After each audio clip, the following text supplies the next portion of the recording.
प्रभू येशूच्या नावामध्ये आपल्या सर्वांचं स्वागत. गेल्या वर्षभर परमेश्वराने आपल्या सर्वांना सांभाळून हे नवे वर्ष आपल्या जीवनामध्ये आनंदाचं हर्षाचं दिलं. याबद्दल स्वर्गीय पित्याचे आभार मानू, त्याची स्तुती करू, कारण तो परमेश्वर स्तुतीस पात्र असा परमेश्वर आहे. म्हणून आपण यावेळेस प्रार्थना करून देवाच्या वचनाकडे वळूया. हालेलुया. धन्यवाद धन्यवाद धन्यवाद धन्यवाद धन्यवाद. प्रतिदिनी देत असे कृपा मला, तुझ्याच पाऊलवरी पाऊल टाकाया. प्रतिदिनी देत असे कृपा मला, तुझ्याच पाऊलवरी पाऊल टाकाया. कृपेने बोलाविले तू मला, तुझ्याच पाऊलवरी पाऊल टाकाया. कृपेने बोलाविले तू मला, तुझ्याच पाऊलवरी पाऊल टाकाया.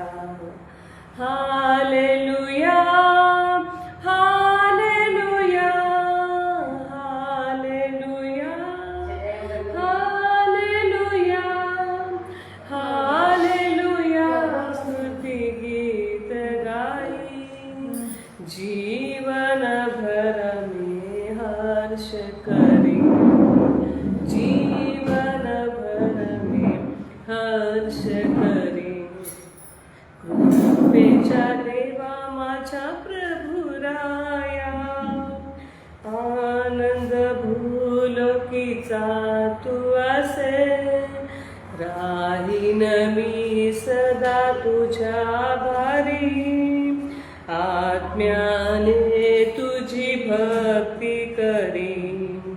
राहीन मी सदा तुझ्या आभारी, आत्म्याने तुझी भक्ती करू.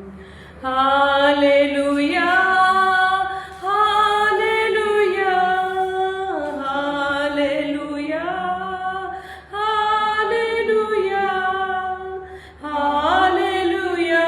स्तुती गीत गाई जीवन भर मी हर्ष करी. जीवन भर मी हर्ष करी. Hallelujah hallelujah hallelujah. स्वर्गीय प्रभू, तुझ्या नावाला धन्यवाद धन्यवाद धन्यवाद देते.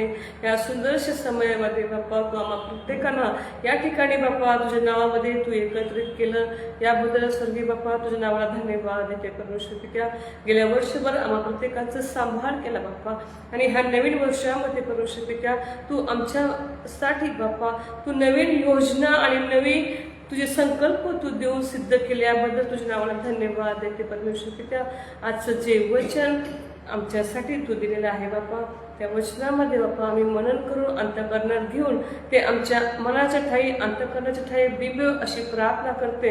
आणि पवित्र आत्मा त्या वचनाप्रमाणे चालण्यास तुझी कृपा आम्हा प्रत्येकावर कर अशी प्रार्थना करते बाप्पा. सैतानी बंधन प्रभू येशूच्या नावात तोड अशी प्रार्थना करते. यासाठी प्रभू येशूच्या नावात प्रार्थना करते, म्हणून तू ऐक. आमेन. त्यावेळेस आपण देवाच्या वचनाकडे जाण्याअगोदर काही गोष्टी तुमच्या पुढे सादर करणं सांगणं खूप महत्त्वाचं आहे. की गेले वर्षभर परमेश्वराने आपल्या प्रत्येकाचा सांभाळ केला, आणि प्रत्येक गोष्टीमध्ये जर आपण विचार केला की जसजसं एक एक दिवस एक एक घंटा आपल्या जीवनातनं कमी होत असतो, तसतसं परमेश्वराने त्याची कृपा त्याची दया आपल्यावर विपुल अशी करत त्याने त्याचे सामर्थ्य आपल्या जीवनामध्ये प्रगट केले आहे. आणि परमेश्वर आपल्यावर किती प्रेम करतो तो त्या वचनामध्ये आपल्याला दाखवत आहे. यासाठी आपण एक गीत गाऊया त्याच्या गौरवासाठी, आणि आजच्या वचनाकडे आपण वळूया. ईश्वराची दया किती थांब तिचा लागेना, न्याय तरी त्याची कृती सिंधू एवढी जाणा. ईश्वराची दया किती थांगती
हालेलुया. यावेळेस आपण 2 शब्दाची वचनासाठी प्रार्थना करू आणि देवाच्या वचनाकडे देवबाप या 2026 सालामध्ये आपल्याशी काय बोलत आहे ते आपण देवाच्या वचनातून शिकणार आहोत. देवाच्या आत्म्याचं प्रकट केलं त्या वचनानुसार आपण आपलं चित्त, आपलं मन, आपलं हृदय त्या वचनाकडे लावूया आणि स्वर्गीय पित्याची वाणी आपण ऐकूया की ह्या 26 वर्षामध्ये परमेश्वर कशा रीतीने वचनाद्वारे मला घडवत आहे, माझ्या शरीराद्वारे, माझ्या आत्म्याद्वारे मी कसं पित्याचं गौरव करू त्या वचनातनं आपण शिकूया. आपण प्रार्थना करू. स्वर्गीय प्रभू, तुझ्या नावाला धन्यवाद देते. या समय परमेश्वर पित्या तुझ्या चरणाकडे आम्ही आलो असताना स्वर्गीय बाप्पा आम्ही स्वतःला तुझ्या हाती समर्पण करतो. पवित्र आत्मा तू आम्हा प्रत्येकाचा ताबा घे. येणारं वचन आमच्या आत्मिक वाढीसाठी, या देहाने तुझं गौरव करण्यासाठी, यासाठी तू वचनातनं आम्हाशी बोलणारे आम्ही केवळ नसतं. पवित्र आत्मा तू आमच्याद्वारे आम्हा प्रत्येकाला तू बोल अशी प्रार्थना करते. स्वतःला तुझ्या हाती समर्पण करते. तू बोल आणि चालव. नासरीत प्रविष्णात प्रार्थना करते म्हणून तू ऐक. आमेन. हालेलुया. यावेळेस खरोखर परमेश्वराची दया ही आपल्या सर्वांवर इतकी विपुल अशी आहे की ती शब्दाने आणि आपण वाक्याने त्याचं वर्णन करू शकत नाही. आज जो देवाच्या वचनातला विषय आपल्यासमोर देवाच्या आत्म्याच्या मार्गदर्शनानुसार तुमच्यापर्यंत जे वचन घेऊन आलेलं आहे त्या वचनाचा विषय आहे. आत्ताच फेसबुकवर काही वेळापूर्वी सेंड केला आहे आणि तो विषय आहे की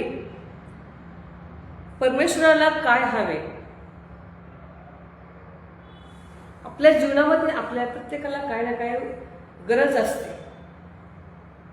तर परमेश्वराला आपणाकडून काय हवे आणि आपण त्याचे कोण आहोत. तर आपण देवाची प्रजा आहोत आणि आपण देवाची प्रजा आहोत. तर देव आपल्याकडनं कोणती अपेक्षा करत आहे. आज देवाच्या वचनातनं आपण शिकूया की जुन्या करारामध्ये मिकायाचं पुस्तक आहे, त्याच्यामध्ये 6वा अध्याय आणि 8वं वचन आपण त्या वचनाकडे आपण मनन करूया. मिका याचा 6 अध्याय आणि 8 वचन.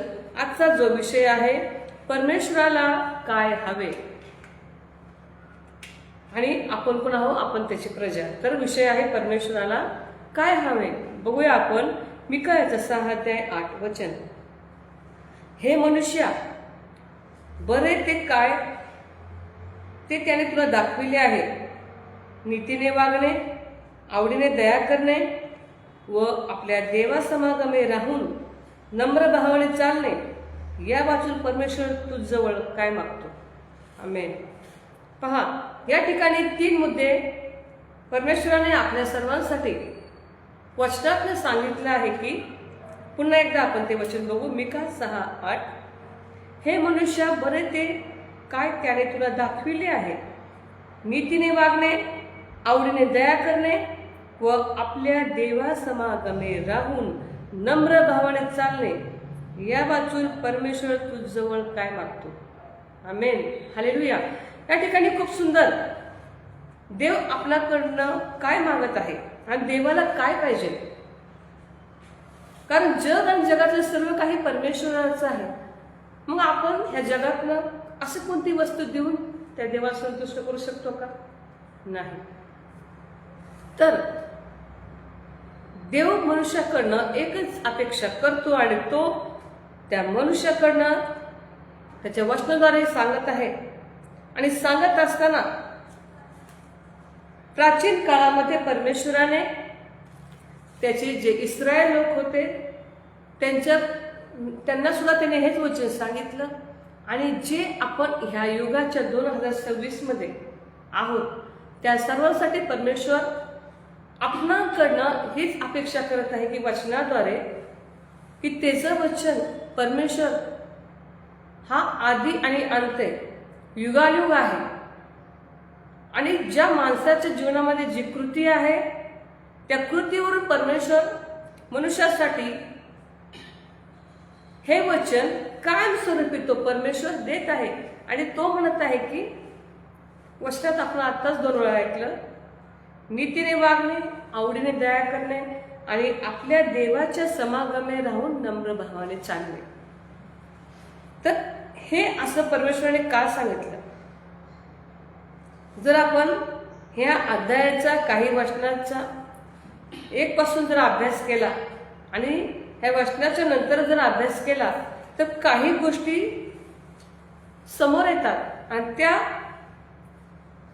अशा आहेत की इस्रायलशी परमेश्वराचा वाद, जे इस्रायल लोक आहे त्या लोकांबद्दल परमेश्वराचा वाद आहे की परमेश्वर ह्या इस्रायल लोकांसंगती वाद करत आहे.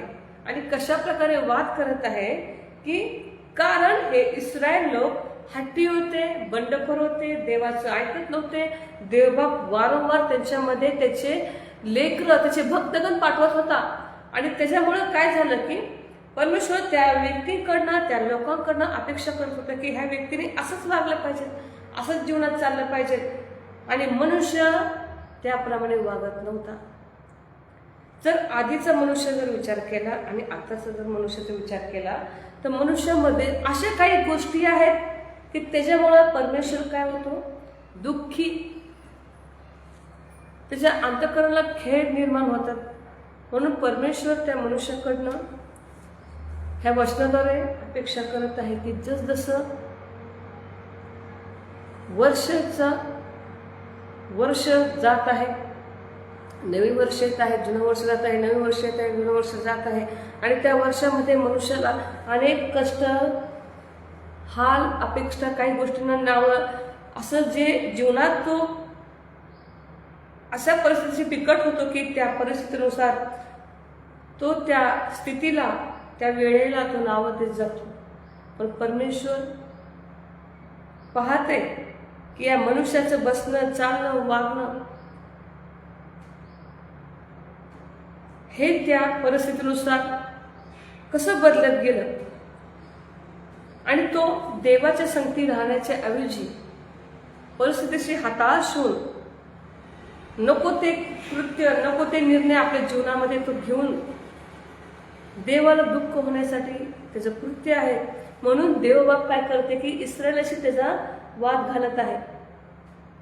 आणि वाद घालत असताना आपण काही मुद्दे बघूया. जर वचन आपण पाहायला गेलं की मिका याचा 6 अध्याय आणि 8 वचन काय सांगतं. मिका 6:8 वचनाच्या आधी एक आपण वचन बघूया. मिका 6:3, हे माझ्या प्रजे, मी तुझे काय केले, मी तुला कशाने कंटाळविले, मला उत्तर दे. मी तर तुला मिस्र देशातून बाहेर आणले, दास्यगृहातून तुला सोडून घेतले. मी तुझपुढे मोशे, अहरोन व मिर्याम यास पाठविले. 5 वचन, माझ्या प्रजे,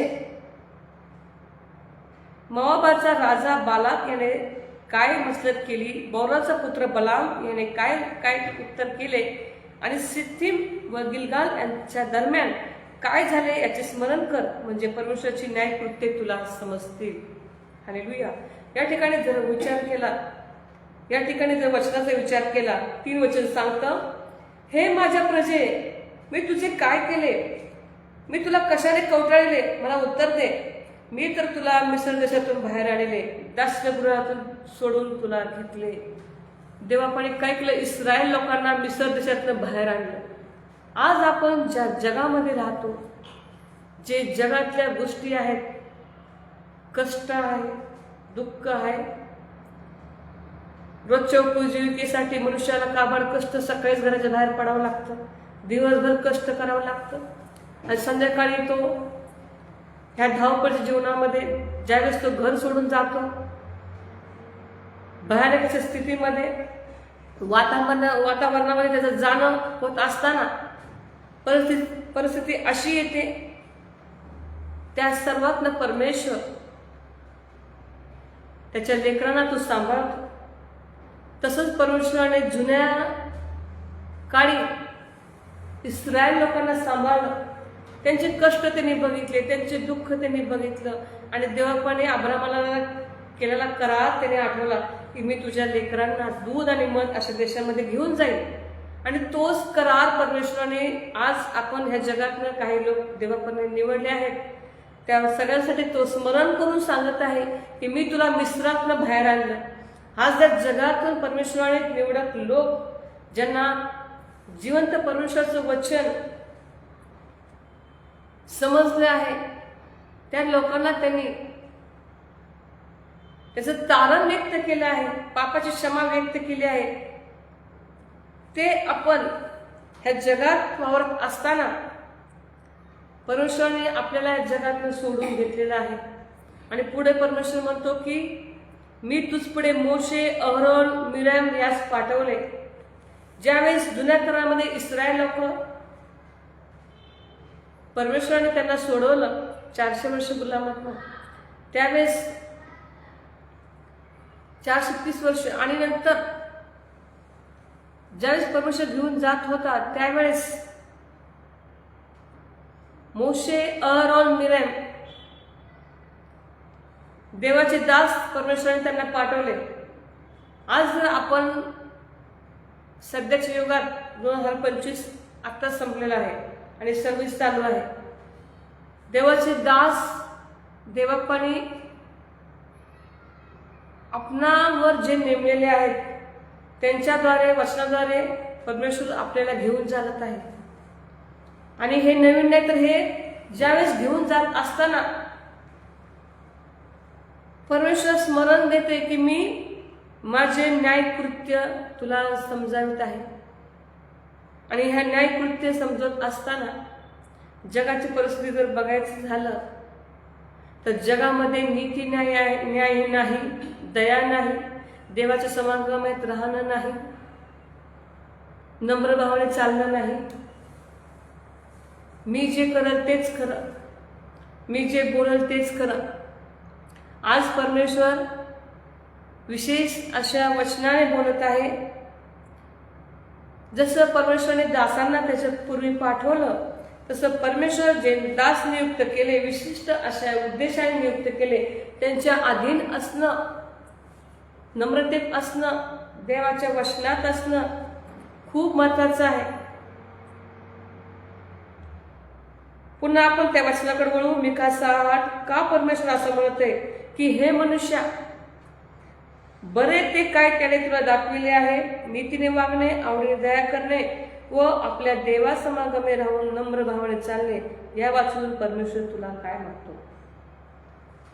आज काही विषयावर आपण मनन करणार आहोत आणि ते विषय 4 आहेत. पहिला आहे दास्यगृहातून सोडवणे. देवापणे आपल्याला पापाच्या बंधनातून सोडवलेलं आहे. मिस्र देशामध्ये इस्रायल लोक होते, त्या फारोच्या सत्तेतनं, त्यांच्या पीडातनं, त्यांच्या क्लेशातनं देवापणे इस्रायल लोकांना सोडवलं. आज शैतानाचे जे बंधन आहे, जे दास्यगृहामध्ये अनेक लोक होते, बंधनात होते, आचार विचार कृतीने, अंधकाराच्या कर्माने जे आज बांधले होते, जे दास्यामध्ये होते, त्या परमेश्वराने येशू ख्रिस्ताच्या नावात तुमची सुटका केलेली आहे. हालेलुया. त्यावेळेस मोशे आणि अहरोन होते, मिर्याम होती आणि ह्यांच्याद्वारे परमेश्वराने इस्रायल लोकांना सोडवलं.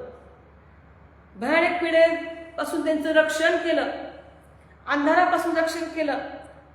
मोठमोठ्या अडचणी समोर होत्या, समुद्र आला, अरण्य आलं, कधी भूक कधी तहान, ह्यांची गरज असताना त्या ठिकाणी साधन सामग्री, अन्न सामग्री, शिधा सामग्री काही नव्हती. तसल्या स्थितीत परमेश्वराने स्वर्गीय मान्ना देऊन त्यांना त्यांची भूक, त्यांचं गरज पूर्ण केली. आज तोच परमेश्वर ह्या दास्यगृहातून, ह्या जगाच्या दास्यगृहातून सोडणारा परमेश्वर आहे. म्हणून ह्या जगामध्ये ज्यावेळेस तुम्ही कष्ट काम करत असतात त्यावेळेस प्रत्येक गोष्ट करत असताना देवाला समोर ठेवून प्रार्थनेपूर्वक प्रत्येक गोष्ट हाताळली तरच परमेश्वर उत्तर देणार आहे. कारण ह्या अगोदर सुद्धा अनेक लोकांच्या जीवनामध्ये असंच काही घडत होतं. कष्ट होतं, दुःख होतं, छळणूक होती. देव त्याच्या लेकरांना ह्या जगातून जात असताना प्रत्येकाची परिस्थिती, मनस्थिती, अंतःकरण जाणणारा परमेश्वर आहे. म्हणून त्या पित्याच्या ठाई आपण पूर्ण शरण जाणं खूप महत्वाचं आहे. तरच आपली ह्या दास्यगृहातून सुटका आहे. दुसरं आहे, देवाच्या सेवकास परमेश्वराने पाठवलं. आज आपल्याकडे देवाचे सेवक जे दूर देशातून येतात, एक विशिष्ट समय त्यांच्यासाठी नियुक्त केला जातो, ठिकाण नियुक्त केलं जातं. ज्यावेळेस त्यांचं वचन आपल्यापर्यंत येतं ते त्या वेळापुरतं, त्या समयापुरतं नसून ते त्या वर्षासाठी, त्या जीवनासाठी, त्या आत्म्यासाठी देवाने पाठवलेले वचन असतं. आणि ते वचन आपल्या जीवनात घेऊन चालायचं आहे. उदाहरण द्यायचं झालं तर परमेश्वराने अनेक असे दासी देवाच्या पवित्र ग्रंथात त्यांची नावं आहेत. योना आहे, योहान आहे आणि प्रभू येशू ख्रिस्त आहे. परमेश्वराने का ह्या लोकांना जगात पाठवलं? ज्या देहामध्ये आपण आहोत तो देह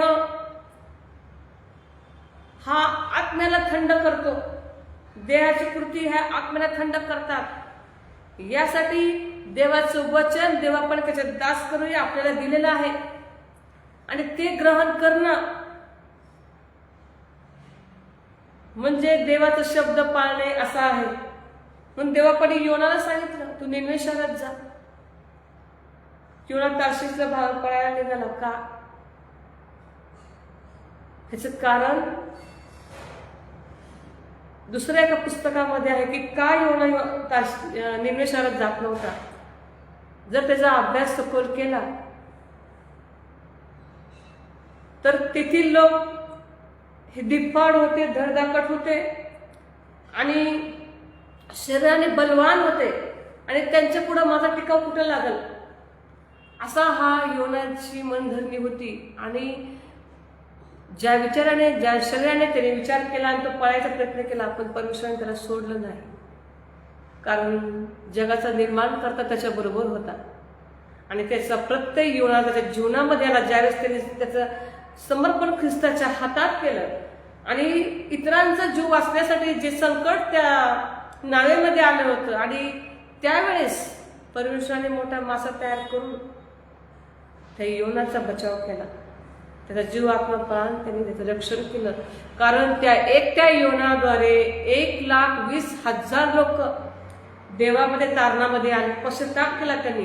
आज या जगामध्ये परमेश्वर त्याचे दासाचे वचन आपल्यापर्यंत या पवित्र ग्रंथामध्ये दिलेले आहेत. ते वचन आपल्या अंतःकरणात घेऊन आपण सुद्धा ज्यावेळेस त्या प्रभू येशूच्या नावामध्ये बाहेर पडू तर निश्चित परमेश्वर जगाचं निर्माण करता तुमच्या बरोबर असणार आहे आणि अनेकांच्या नाशापासून प्रत्येकाचा बचाव होणार आहे. हालेलुया. पुढे बघू तिसरा मुद्दा, देवाची न्यायकृत्य, परमेश्वराची न्यायकृत्य. परमेश्वर त्याच्या लोकांना न्यायाने त्यांच्या संगती तो वर्तणार आहे. कधी कधी असं होतं की परमेश्वर पाहत नाही, मनुष्य हताश होतो. अनेक वर्ष जातात, अनेक वेळ जातात जीवनात. आयुष्याच्या वयोमर्यादा ह्या संपत असताना मनुष्य काय करतो की त्या परिस्थितीला बघून हताश होऊन देवावरची आशा तो सोडून देतो आणि इतकं बिकट परिस्थिती अशी निर्माण होते. पण परमेश्वर पाहतो की आपण आपल्या शेवटच्या श्वासपर्यंत त्याचा विश्वास आहे का. म्हणून लक्षात घ्या, देव हा न्यायी आहे. देवाच्या सिंहासनाचा पाया नीती आणि न्यायाने भरलेला आहे, वचन सांगतं स्तोत्रसंहितेमध्ये. म्हणून त्याला न्यायी कृत्य आवडतात. म्हणून त्या परमेश्वराने उत्पत्ती याचा 3 अध्याय 15 वचनामध्ये त्याने प्रभू येशू ख्रिस्ताची उल्लेख तिथेच केलेला आहे. ज्यावेळेस मनुष्याचा नाश टपलेला होता, ज्या दुष्ट सापाद्वारे सैतान देवाची निर्मितीचा नाश करण्याचा प्रयत्न करत होता, त्यावेळेसच परमेश्वराने सांगितलं की स्त्रीची संतती तुझं डोकं टेचेल. आणि ते डोकं ठेचण्यासाठी प्रभू येशू ख्रिस्त या जगात आला. त्या सैतानाची दुष्ट योजना, त्या दुष्ट सर्व संकल्प नाश करण्यासाठी देवापणे न्यायाची कृत्य केली आणि प्रभू येशू ख्रिस्ताला या जगात पाठवलं. आता त्या परमेश्वराला, येशू ख्रिस्ताला आपण आपल्या अंतःकरणात घेऊन आपल्या रोजच्या जीवनात चालायचे, ना की आपण काही दिवसापूर्वीच ख्रिस्त जन्म सोहळा साजरा केला. आणि साजरा करत असताना खूप चांगली गोष्ट आहे की आपण नाही का घर सजवतो, आपण शरीराने तयार होतो, चांगले वस्तू परिधान करतो, गोडधोड करतो आणि ख्रिस्त जन्म सोहळा साजरा करतो. आणि साजरा करत असताना आपण त्या ख्रिस्ताला खऱ्याने आपल्या अंतःकरणात घेतलंय का? जसा तो नम्र होता, तसा तो देवाच्या समागमी राहत असे, नित्य प्रार्थना करत असे, उपवास करत असे, प्रतिदिवशी तो न्यायाने वागत असे, देवाचं काम तो पूर्ण करत असे आणि अन्नाची, शरीराची कुठे डोकं टेकल ह्याची तो कधीच पर्वा करत नव्हता.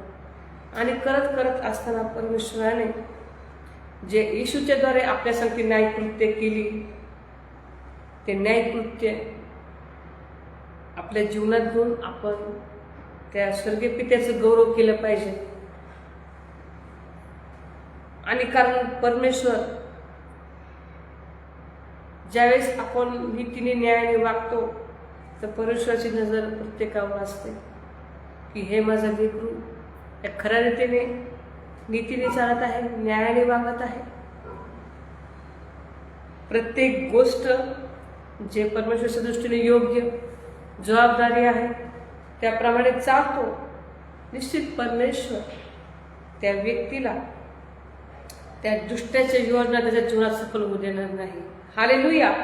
म्हणून होता होईल तेवढं आपण त्या परमेश्वराच्या अधीन आणि स्वाधीन राहायचे. म्हणून वचन सांगतं नीती मिखा 6:8 मध्ये की नीतीने वागणे, आवडीने दया करणे आणि आपल्या देवाच्या समागमे राहून नम्र भावाने चालणे, ह्या वाचून परमेश्वर आपल्याकडे काय मागतो. शेवटच्या मुद्द्याकडे आपण येऊया की देव काय मागतो.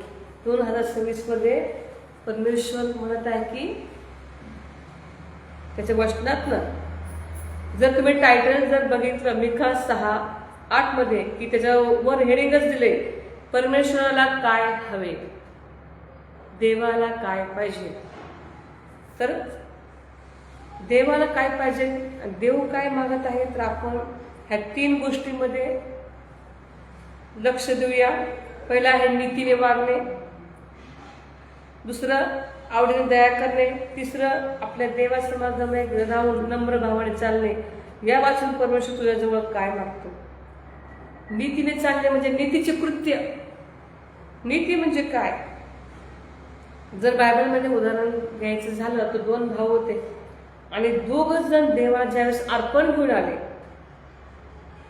आणि देवापणे काय केलं की त्या लहान भावाचं अर्पण मान्य केलं आणि मोठ्या भावाचं अर्पण देवापणे मान्य केलं नाही. मान्य न केल्यामुळे त्या भावाच्या जीवनामध्ये, विचारामध्ये, बोलण्यामध्ये आपल्या सर्वांना माहिती आहे की किती किती फरक होत गेला. आणि परमेश्वर स्वतः त्याच्या वचनातनं पुढे नवा करारामध्ये त्या भावाचा उल्लेख, जो लहान भाऊ ज्याचं अर्पण देवाला मान्य झालं त्याचा उल्लेख पुढे केलाय. आणि आपल्याला फक्त त्याचं अर्पण माहिती समर्पित केलेलं, पण ज्यावेळेस तो लहान भाऊ जग सोडून जातो, मोठ्या भाऊ काय करतो, लहान भावाचा घात करतो. ज्यावेळेस जग सोडून तो जातो, देवाकडं ओरड करतो की माझा न्याय कर, माझ्या भावाने माझा घात केला. ते रक्त ओरडतं देवाकडं. त्यावेळेस जर तुम्ही बारकाईने अभ्यास केला, वचन वाचलं, तर तुम्हाला समजेल की मोठ्या भावाने ज्यावेळेस ज्या लहान भावाचा घात केला त्याला देवापाने रक्षण दिलं. का रक्षण दिलं? कारण ह्या लहान भावाचं रक्त देवाकडे ओरड करत होतं की आता मी तर जग सुरू इथं आलो आहे, पण त्याचा सूड दुसरा कोणी घेऊ नये.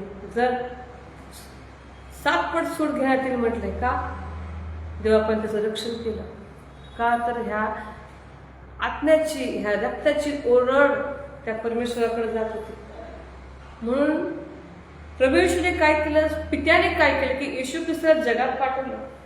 आपल्या सर्वांचा नाश होऊ नये म्हणून त्याने रक्त सांडलं आणि हे रक्त आता सध्या पित्याकडे आपली पाप क्षमा मागत आहे. हालेलुया. म्हणून परमेश्वराची जी नीतिकृत्य आहे, नीतीने वागणे, आपल्या जीवनामध्ये आपण नीतीनेच वागलं पाहिजे. जी आपली जबाबदारी आहे. मुलीची आईबद्दल, मुलाची आईबद्दल, पित्याची लेकराबद्दल, लेकरांची पित्याबद्दल जे काही जबाबदारी देवाने कुटुंबामध्ये दिली आहे ते प्रत्येक नीतीची कृत्य देवाने सांगितले की ह्या वर्षामध्ये नीतीने वागणे. नीती म्हणजे आचरण. आणि देवाच्या वचनात काय सांगत आहे तेच आपण वागलं पाहिजे. जर आपण वचनाप्रमाणे वागलं नाही तर निश्चित आहे परमेश्वर त्या प्रत्येकाचा न्याय करणार आहे. आणि गेल्या काही दिवसामध्ये मला संधी दिली की देवाच्या वचनातनं बोलण्यासाठी आमच्या चर्चमध्ये. तर देवापाने एक वचन मला दिलं की जे सत्कर्म करतील ते पुनरुत्थानासाठी उठतील आणि जे दुष्कर्म करतील ते न्यायासाठी उठतील. मग सत्कर्म करणे का दुष्कर्म करणे? आपण सर्वजण या जगातला प्रवास घेणार आहोत तर आपण सत्कर्मच करायचं. ना की आपलं नाव व्हावं, ना की आपलं महत्त्व वाढावं, ना की आपलं लोकांकडे प्रशंसा प्राप्त करून घ्यावा. जे आपण परमेश्वराने आपल्याला जिथं नेमलेलं आहे, जिथं कुटुंबामध्ये ठेवलं आहे, तिथे तिथं आपण देवाचं वचन वाचून देवाच्या अधीन राहून, पुढं वचन सांगतं की नीतीने वागणे, आवडीने दया करणे, आपल्या देवासमागमे राहून नम्र भावाने चालणे. आपल्या देवासमागमे राहून तिथं आपण ज्या कुटुंबामध्ये आहोत, जर थोरले असेल, मधले असेल, धाकटे असेल, तर देवाचं वचन आपल्यापर्यंत आहे. आपली जबाबदारी आपण पूर्ण करायचं आहे. काम करून देवाचं वचन आपल्याकडे आहे आणि हे नित्य वाचायचं आहे, वचनाचं मनन करायचं आहे, अंतःकरणात घ्यायचं आहे आणि नम्रतेने आपण एकत्र कुटुंबात राहायचं आहे आणि देवासमागमे राहणे आणि नम्र भावाने चालणे. देवाचं वचन काय सांगतं? नम्र भावाने चालणे. ज्यावेळेस येशू ख्रिस्त या जगात होता, ज्यावेळेस त्यांनी सेवा कार्य सुरू केले, त्यावेळेस तो सेवा करत असताना जी पित्याची इच्छा आहे ती प्रत्येक इच्छा त्याने होय अशी कबूल केली. आपण बघूया की वचनातच की परमेश्वर आपल्याला काय मागतो. दुसरं आहे आवडीने दया करणे. आत्ताच आपण नीतीने वागणे पाहिलं. दुसरं बघूया आवडीने दया करणे. ज्यावेळेस आपण देवाचं वचन आपल्याला शिकवण्यात येतं की आवडीने दया कसं करणे. प्रत्येकाला आवड असते प्रत्येक गोष्टीची. आपण मानव प्राणी आहोत. कोणाला स्पोर्ट्सची खेळायची आवड असते, कोणाला स्वयंपाकाची असते. मनुष्यामध्ये दिलेले आहे. पण या ठिकाणी देवाचं वचन सांगतं की आवडीने दया करणे. दया कशी करायची? आवडीने. देवाचं वचन आपल्याला शिकवतं की चांगला समोरणी. आपण जर ही गोष्ट ऐकली असेल, त्याच्यामध्ये काही गोष्टी अशा सांगितल्या आहेत की 3 व्यक्ती होत्या आणि ह्या 3 व्यक्ती, एक जखमी व्यक्ती रस्त्याने लुटारूने त्याला जखमी केलं होतं आणि ह्या सुरुवातीच्या 2 व्यक्ती त्याला पाहत पाहत पुढे गेल्या. त्यांनी त्याच्यावर दया केली नाही. ते फक्त स्वतःची जी जबाबदारी ते करण्यासाठी धाव करत गेले. पण जो तिसरा होता त्याने काय केलं? दया केली. त्या व्यक्तीवर दया केली, त्याने देखभाल केली आणि परत येईल तेव्हा जे काही खर्च त्याला करण्यात येईल ते त्याला देण्यात येईल असं त्याने सांगितलं. त्याने आवडीने दया केली. परमेश्वराने आपल्यावर आवडीने दया केली. प्रभू येशू ख्रिस्त हा आपल्याला तारणारा म्हणून या जगात पाठवला. आपण ज्या दशेमध्ये होतो, ज्या अवस्थेमध्ये होतो, ज्या पापामध्ये होतो, जर बघायचं झालं तर मनुष्याने देवाची आज्ञा मोडल्यावर परमेश्वराने तिथंच त्याला शासन करून समाप्त केलं असतं. पण देवापण तसं केलं नाही. देवापणे जो सुरुवातीला आशीर्वाद आदामाला दिला होता, हव्याला दिला होता, फळद्रूप व्हा, बहुगुणित व्हा, पृथ्वी व्यापून टाका, जो आशीर्वाद त्याने दिला तो आशीर्वाद त्याने त्या शरीराच्या दशेमध्ये, देहाच्या दशेमध्ये तसाच कायम ठेवला.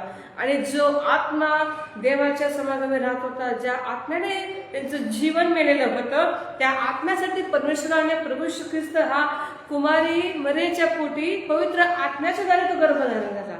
आणि त्या आत्म्याने आपल्यापर्यंत देवाचं वचन दिलेलं आहे. आणि म्हणून प्रत्येक आत्मा येशू ख्रिस्त हा प्रभू आहे कबूल करण्यासाठी आपलं जीवन त्याच्या वचनाप्रमाणे ठेवणं गरजेचं खूप महत्त्वाचं आहे.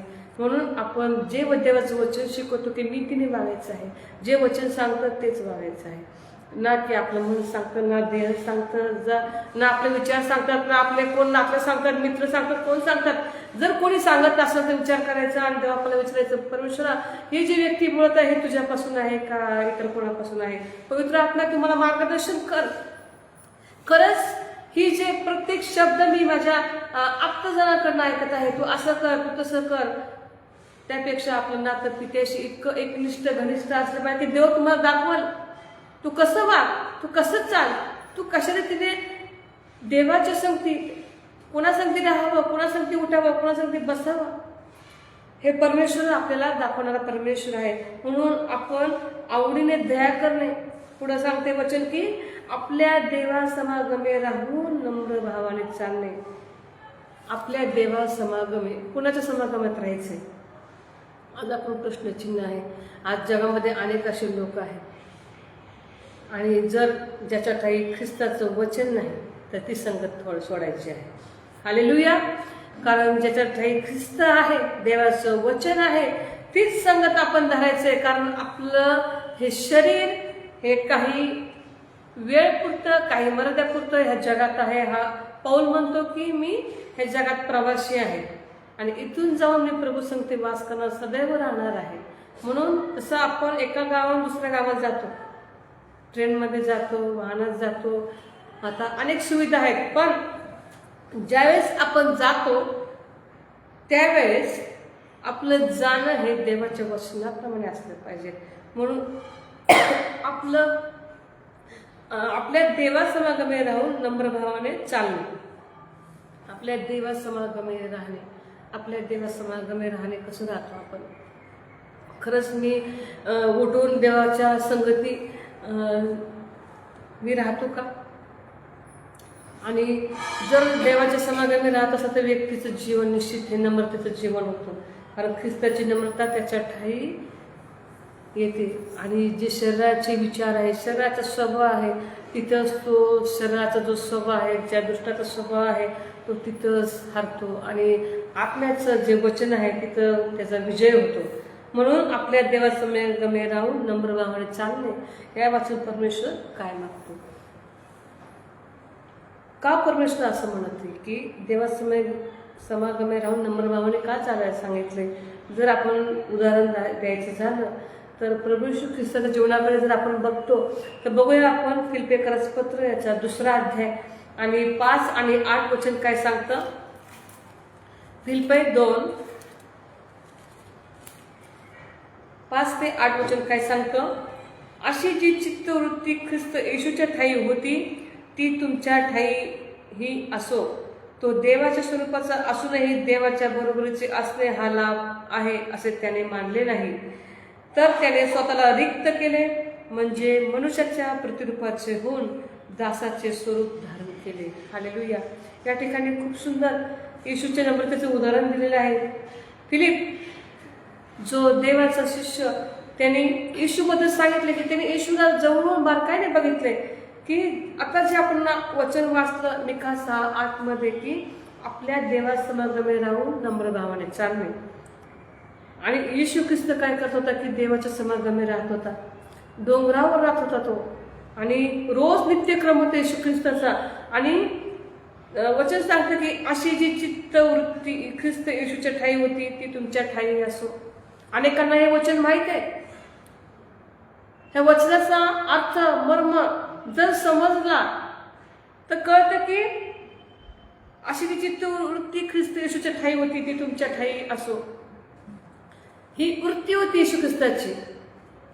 कशाने तिची वृत्ती होती की तो देवाच्या स्वरूपाचा असूनही देवाच्या बरोबरीचे असणे हा लाभ आहे असे त्याने मानलं नाही. येशू ख्रिस्त देवाच्या स्वरूपाचा होता. स्वरूप, जे स्वरूप परमेश्वराने आदामाला दिलं होतं, ज्या आदामाने आज्ञेचं उल्लंघन केलं, देवाची आज्ञा त्याने मोडली. कारण आदाम हा देवाच्या प्रतिरूपेचा होता. जसं परमेश्वर होता तसं देवापाने आदामाला बनवलं, आणि देवाचं न ऐकून त्याने ते स्वरूप त्याचं बिघडून टाकलं. स्वरूप म्हणजे जसं आहे तसंच. जर आपण आरशात स्वतःला बघतो तर आपणच तिथे दिसतो, नाही की दुसरं कोणतरी दिसतं. आरशाला आरसा आपल्याला आपलं स्वरूप दाखवतो. तसं येशू ख्रिस्त हा देवाचं स्वरूप होता. आणि ह्या जगात असताना पहा, ज्याच्यामुळं हे जग निर्माण झालं तो ह्या जगात आहे, आणि जगात असताना त्याने काय केलं की देवाच्या स्वरूपाचं असणं हा लाभ त्याने मानला नाही. मी देव आहे. शास्त्र पुरुषाला पण तो म्हटला नाही, उलट बोलला नाही, शांत राहिला.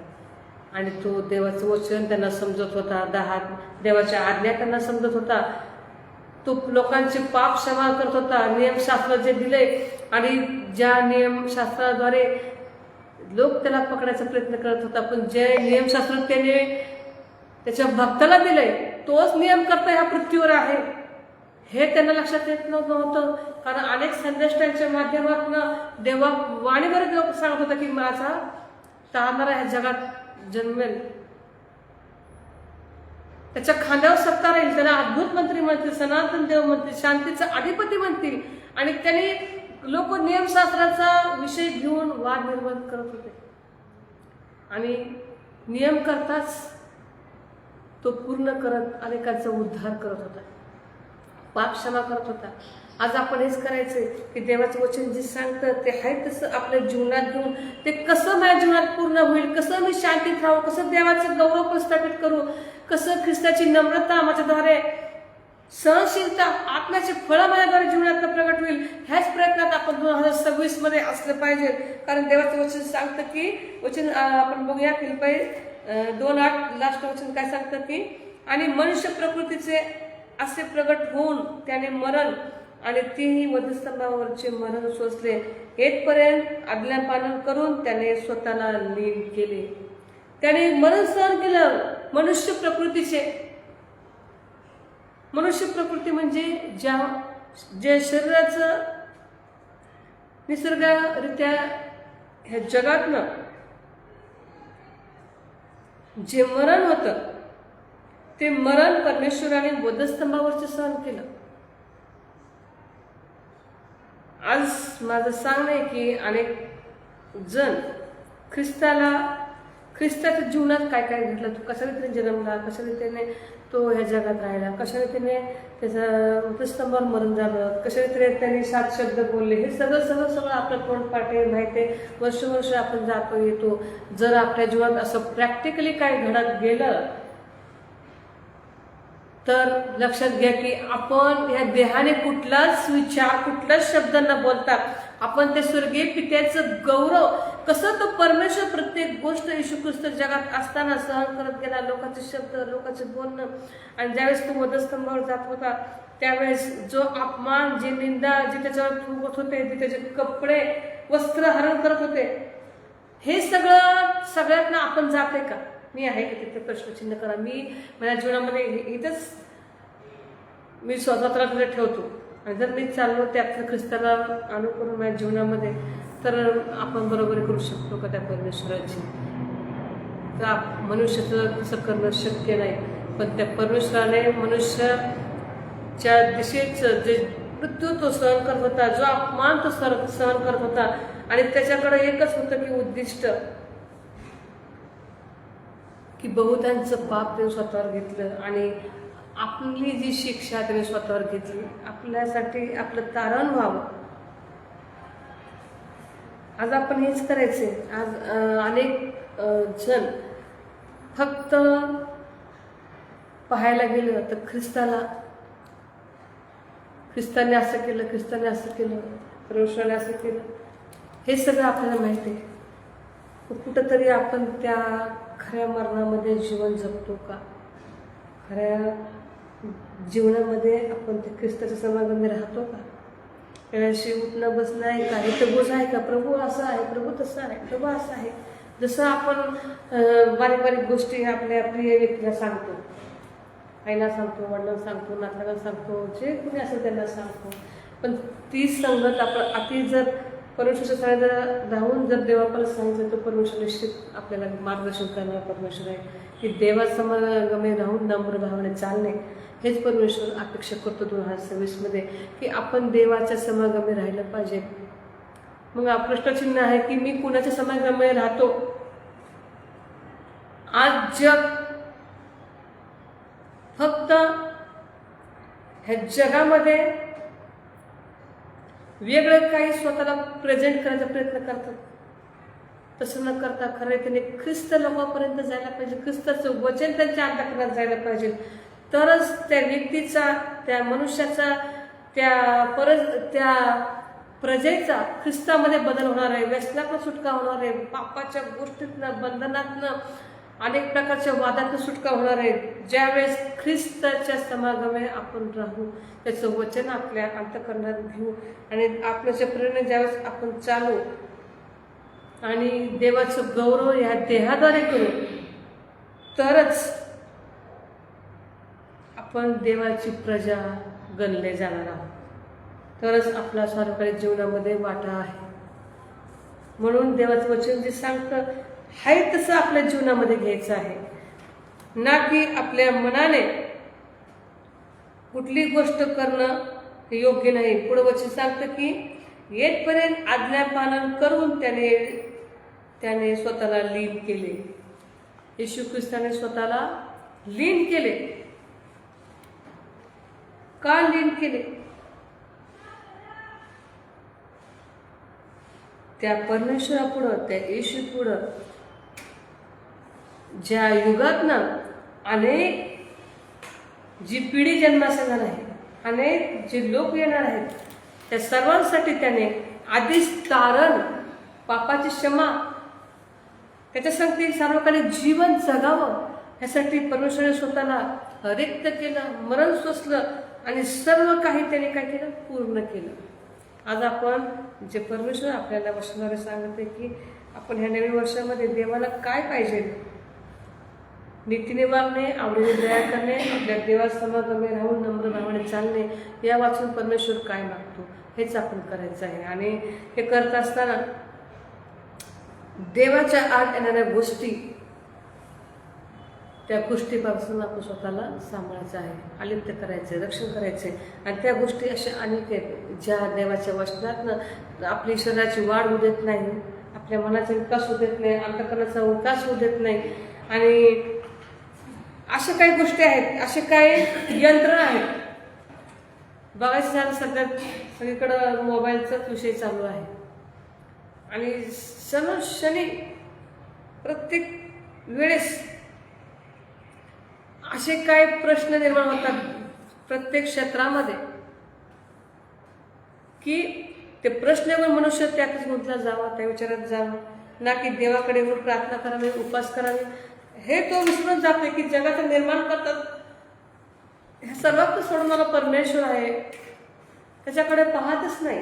वचन सांगते की तुम्ही आपली दृष्टी वरील गोष्टीकडे लावा म्हटलं आहे. वरील गोष्टी म्हणजे कोणत्या? की वचन आहे, देवाचं राज्य आहे, सार्वकालिक जीवन आहे, प्रवृत्तीकरणामध्ये या जगाचं काय होणार आहे ते सगळं सांगितलंय.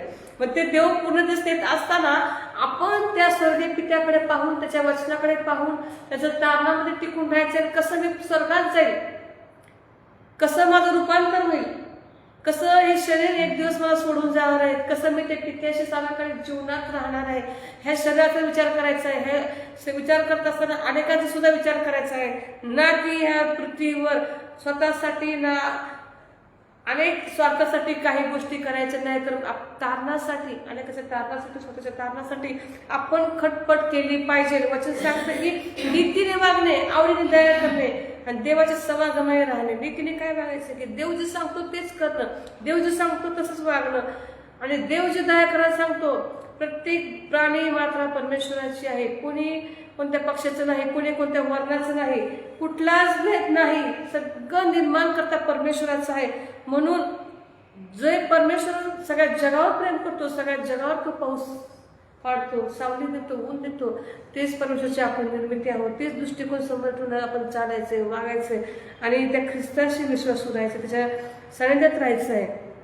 हीच अपेक्षा ह्या 2026 मी स्वतःकडनं आणि आपल्या सर्वांकडनं देव जो परमेश्वर आपल्याकडनं अपेक्षा करत आहे, त्या अपेक्षेच्या अनुसार आपण स्वतःला त्याच्या अधीन आणि स्वाधीन समर्पित करूया. या ठिकाणी आपण थांबू. आमेन. आपण एक कडवं गाऊया आणि या ठिकाणी शेवटची प्रार्थना.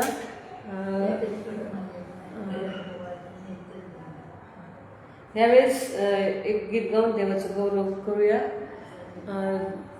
माझी आई आहे आणि खूप सुंदर एका शब्दाने तिने सांगितले की एक गीत आहे आणि त्या गीताद्वारे आपण देवाचं गौरव करून आपल्यामध्ये आंटी आहेत, आपल्यामध्ये एक आंटी साहेब आंटी आहेत, ते प्रार्थना करतील शेवटली. सुरुवातीला एक गीत गाऊ आणि देवाचं गौरव करूया. हां चल, पहिले गीत गाऊ प्रार्थना.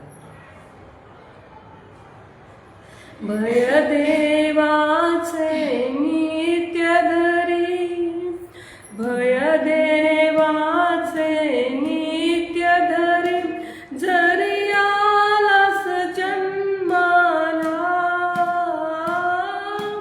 जोवरी प्रभूचा हात शिरावर सोडू नको त्याला. भय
दहन कर बाबा. Hallelujah hallelujah hallelujah hallelujah hallelujah. Amen. यावेळेस आपल्यामध्ये आंटी आहेत आणि त्या तेलुगूमध्ये प्रार्थना करतील. यावेळेस पुढचा वेळ त्यांना देते.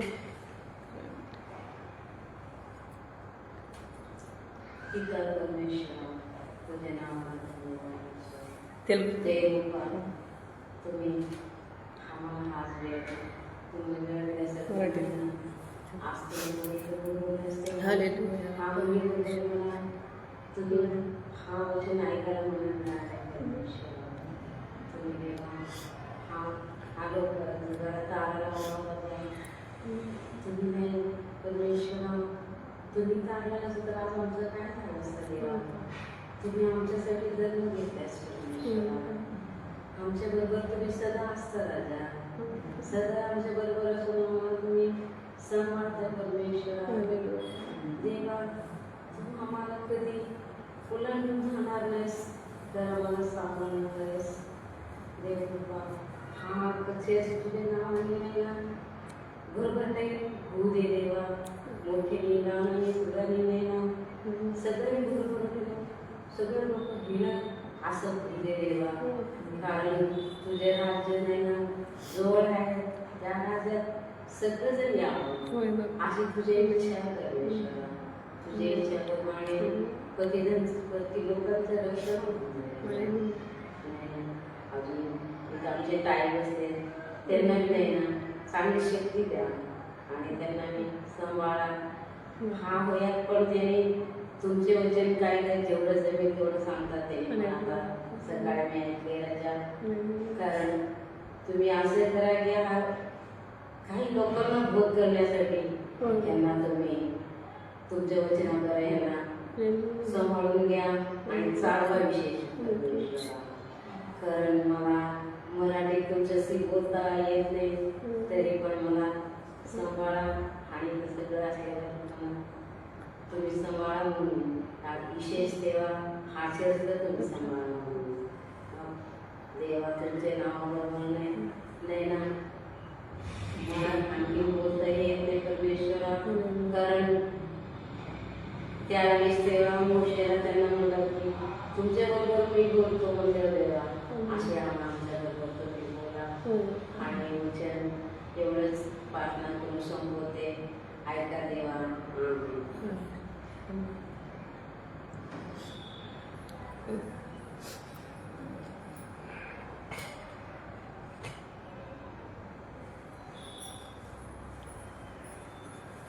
आपण देवाची स्तुती करू. प्रवेश रक्त की जय. प्रवेश रक्त की जय. प्रवेश रक्त की जय. आमेन. परमेश्वराची स्तुती असो.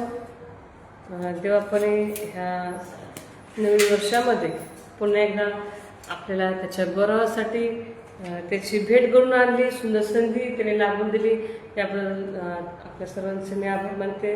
आणि ख्रिस्ताची शांती ख्रिस्ताचा आशीर्वाद आपल्या प्रत्येकाच्या जीवनामध्ये ह्या 2026 अधिक विपुल असं हो अशी सदिच्छा देते, शुभेच्छा देते. आणि तुम्हा सर्वांना हे नवीन वर्ष 2026 अधिक देवाच्या शांतीचे, बाबाचे आणि समृद्धीचे जावं ही सर्वांना शुभेच्छा. ख्रिस्तचरणी प्रार्थना. या ठिकाणी आपण थांबू आणि येत्या बुधवारी हिंदीमध्ये आणि शुक्रवारी मराठीमध्ये देवाचं वचनाच्या द्वारे परमेश्वर आपल्या सर्वांशी आणि मला सुद्धा काय बोलत आहे या वचनाकडे आपण आपलं लक्ष देऊया. आणि रेग्युलर नित्य काही कारणास्तव शुक्रवार बुधवार हे देवाची भक्ती आराधना घेण्यासाठी असे काही प्रसंग निर्माण झाले. त्यामुळं काही सबबीमुळं लाईव्ह येऊ शकलं नाही. पण इथून पुढं तसं न होता रेग्युलर कंटिन्यू होईल आणि देवाचं गौरव आपल्या सर्वांच्या द्वारे परमेश्वर अधिक या जसजसं युग संपत आहे तसतसं आपण अधिक देवाच्या समागमे राहून एकमेकांना उत्तेजन देऊन प्रभूमध्ये आपण कसं वाढू ह्या प्रयत्नात आपण राहूया. या ठिकाणी आपण थांबू. पुन्हा एकदा ख्रिस्त येशूमध्ये सर्वांना सलाम आणि जय ख्रिस्त. आमेन.